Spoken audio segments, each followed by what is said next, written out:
Listen, so I don't know how most other booktubers have started their channels. All I know is that I really love to read, and I love the way that it helps me connect with other people and gives me a place to escape when things are maybe like a little bit hard. Not that I'm running away from anything. I just want to expand that, and I think that maybe a YouTube channel would be a good spot to do it, but I also feel like a little bit ridiculous, and if you know me and you're watching this, just ignore it. Pretend like you didn't see this. It's for the best. I'll be more comfortable, you'll be more comfortable, and we can all just move on with our lives. The reason why I'm making this video though is because I went to Dragonsteel Nexus this last weekend and I had such a good time and was just so sad and like depressed when I got home because I met so many cool authors and content creators and other fans.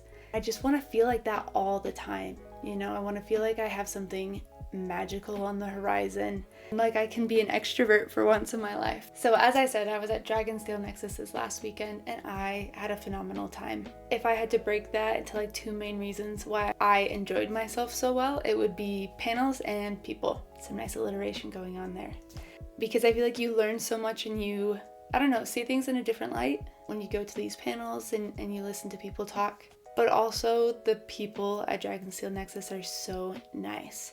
It is the one time a year where I feel like I can just walk up to anybody and start a conversation, and that is so fun.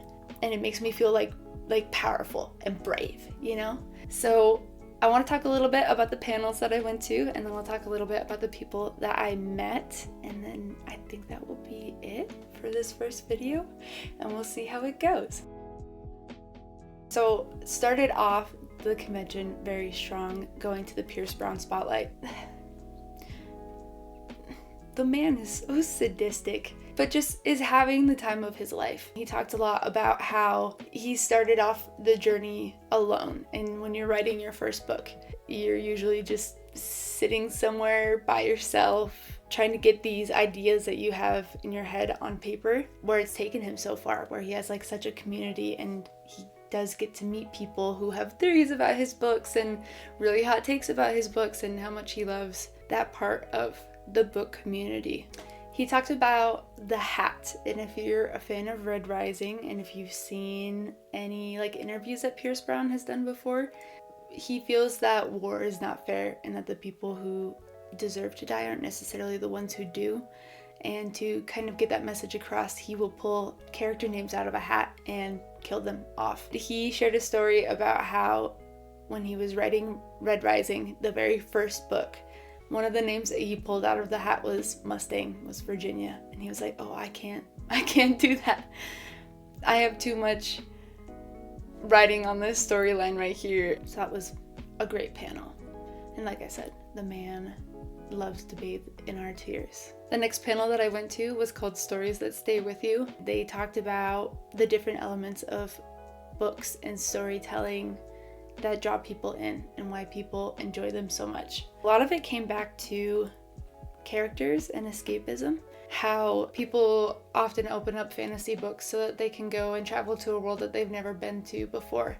And a big part of that is having characters that feel real and having world building that feels complicated and like a little bit messy, so that it really does feel like you've traveled to another dimension.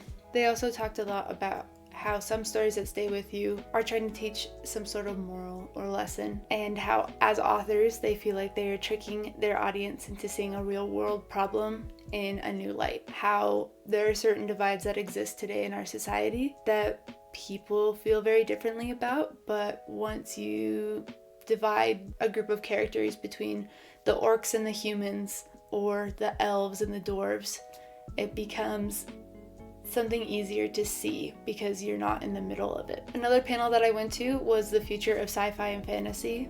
This panel had Matt Dinniman, Pierce Brown, and Tomi Adeyemi, I hope I'm saying her last name right, with Brandon being the one who was interviewing them and asking them questions. He went back and forth between serious questions and silly questions.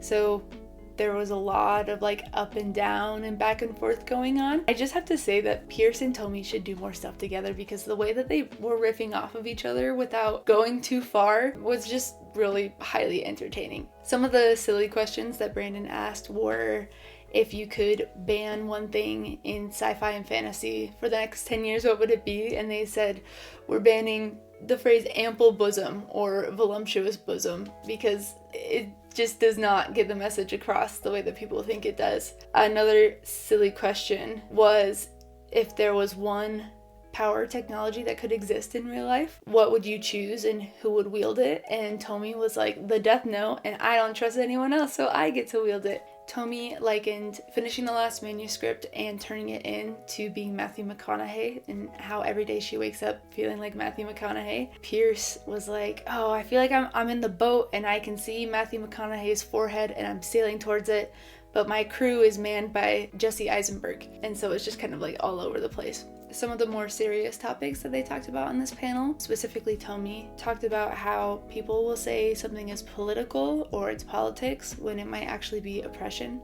And I thought that was a good way of just challenging the way that we think and the presets that we have about certain issues. They also talked about the changes in the publishing industry and how these days authors are able to go straight to their audience. So publishers no longer get to choose what becomes popular. They've removed kind of that filter.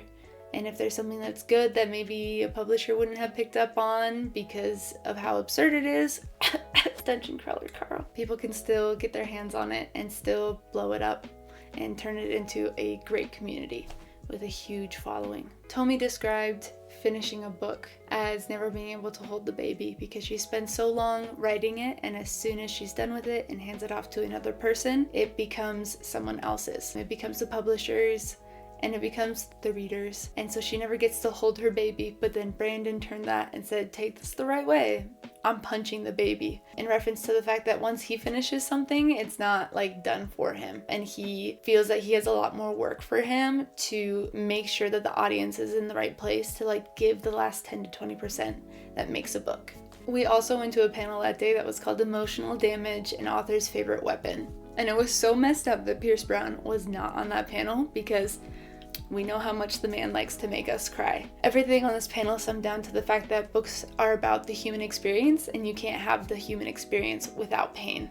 And so that's why these authors, they need to include pain in the books so that it comes off as authentic. And how violence has almost become too safe in Hollywood, they would like to reintroduce readers and their audience to the reality of violence and just how bad it can be. One of the panelists also said that we write stories of pain and tell stories of suffering because it is the space in which we can kind of experiment with that without having to actually experience it ourselves. I also went to a panel called New Cosmere Art. We got to see some new miniatures that haven't been released yet, and they kind of walked the audience through the process of like the concept and the collaboration into the direction and the iteration. They talked about how everything has to be unified. In all their official art, they want the Miss Cloak tassels to have the appearance of being 1.5 to 2 inches thick. The tattoos for the Steel Inquisitors kind of having the same build and structure and vibe to it. The second day of the convention, I actually dressed up as Serene from Elantris, Brandon's first published book, and that was really fun because the first panel that we went to that day was called 20 Years of Elantris. I won't talk about that one too much here because it is a lot of spoilers, but I do think that it's a book that every Cosmere fan should read and should seriously consider bumping it up on their favorites list because it's very quintessentially Brandon Sanderson, and he sets up a lot of the things that he's delivered in other books. But the story is also very tender. At that point, I actually had a signing with Pierce Brown. Not to brag or anything. So I missed most of the next panel. We got there just in time for the Q&A, and that one was called Audiobooks Read With Your Ears, which I thought was super fun. They had a variety of narrators. Jeff Hayes was on this panel, the narrator for Dungeon Crawler Carl, and if you've listened to those audiobooks, you know how good of a job he does. Like, the man is just phenomenal, and his range is crazy. He talked about how in order to keep characters like distinct in his mind, he will cast the characters, and then we'll always have like that actor in the back of his mind when he is narrating. The last panel that we went to that day was called Dragons, Dragons, Dragons. And it was actually Christopher Paolini and Ryan Cahill having like a debate. They would have two dragons. One would be able to pick first, and then they would debate for 5 minutes about which dragon was better. The best part about this panel was that there were ripcords. So if one of the authors didn't feel they knew a dragon well enough to argue for it, they were able to pull the ripcord and get a new dragon. Most of the dragons were very serious. The ripcord ones were not. The 3 ripcords were Mushu from Mulan, the Ender Dragon from Minecraft, and the sexy dragon from Shrek. Christopher Paolini is on the boat of wyverns are not dragons, and that there's a very real distinction between them. Ryan Kyle's not. But he also apparently hates Mushu, and that just did not resonate well with the audience. The last day, and I was so sad for it to be the last day, we went to the Tomi Adeyemi spotlight. The lady is just so fun to watch talk. Like, just about anything. She really talks herself in circles when she's on stage, and it's highly entertaining. She talked about her gremlin and how the dream is the gremlin and the gremlin is honest. How there are certain things that we won't admit to ourselves, certain dreams that we have that we refuse to say out loud. But then you've always got the gremlin with you, and once you feed the gremlin and you give it everything you want, then you get to have a little bit more peace in your life, even though there's always the next thing. And like I said, she's just so highly entertaining to watch talk. Is very like real and likes to tell things in kind of a messy way. The last panel that I took notes on, and I did take notes because like I said, I'm a huge nerd, or maybe I haven't said that. I'm a huge nerd, spoiler alert. It was called The Myth and Reality of Inspiration. It was a lot about how people feel that they cannot be creative and they cannot write until they've felt some sort of inspiration, and that moments when they're inspired are the only moments in which they can create and write, and how that is just so not true at all. Most of what makes art very good is the dedication over the inspiration. They gave a lot of really good writing advice, which it's still fun to hear and was still applicable to what I do every day, which is kind of crazy to say because I work as a data scientist, and a lot of people have the perception that like there's rules and this is what you do and this is what you don't.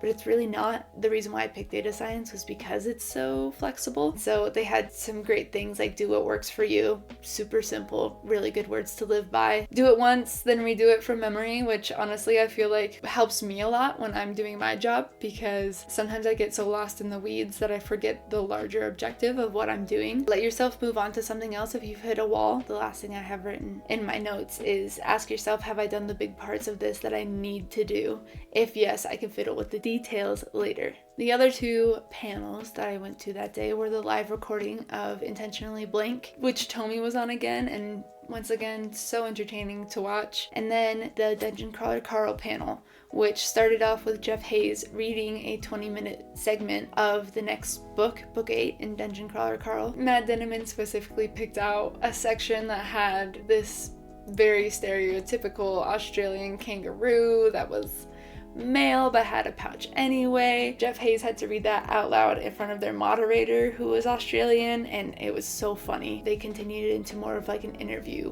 where they were asking about the writing process and delivering to their readers. So with that being the panels, the next part of Dragonsteel Nexus that I enjoy so much is the people. One of the things I was most excited about going to Dragonsteel Nexus was the fact that Pierce Brown was going to be there. I love Pierce Brown and his Red Rising series. It came to me at a time where I was a little bit lonely and I needed some friends, needed a way to spend my time. So it has a special place in my heart for that, but also just for the characters that he writes and the world that he builds. It is so phenomenal. Since he was a spotlighted author though, he was a lot busier, so I didn't actually get to talk to him for very long. I had a signing with him, like I mentioned earlier, but it was only about a minute, which was a shame because he seems like just a dude, you know? But because I wasn't talking to Pierce Brown as much as I wanted to, I also got to meet a lot of really cool other people. Ryan Cahill, who is the author of the Bound and the Broken series, just was standing right next to him at an event before the convention started, and so I got the chance to talk to him, and that was really, really cool. I also got to meet some people from Wraithmark